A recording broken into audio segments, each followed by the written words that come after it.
c'est parti d'une petite aventure en fait entre une bande de copains qui était mon père avec ses amis les chefs, les meilleurs ouvriers de France, hein, des Lyonnais. Et bon, après ce concours au fil du temps a pris une autre dimension qu'on connaît aujourd'hui.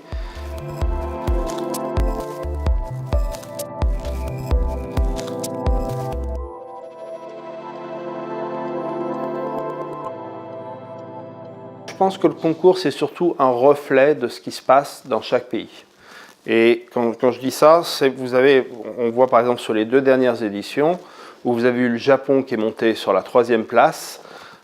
Aujourd'hui, ça reflète, je veux dire, ce qui se passe avec la cuisine japonaise dans le monde. Il y a 20 ans, la cuisine japonaise, c'était une cuisine lointaine pour nous, les Occidentaux, qui n'était pas appréciée du public.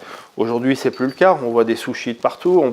Donc, encore une fois, je pense que le Bocuse d'Or, voilà, reflète un peu ce qui se passe, les mouvements, ce qui se passe dans notre monde.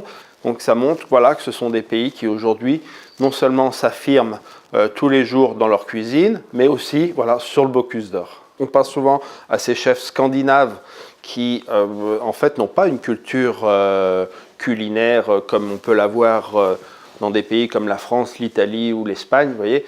Et je pense que c'était un moyen, justement, pour ces chefs des pays scandinaves, de pouvoir s'affirmer et de dire, regardez ce que l'on fait.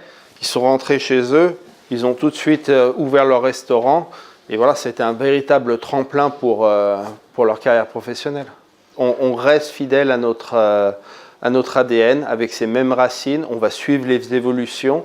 30 ans des Bocuse d'Or, oui, il y a quelque chose qui m'attache, c'est de faire aussi bien pour les 30 prochaines années. Je souhaite un joyeux anniversaire au Bocuse d'Or et une longue vie.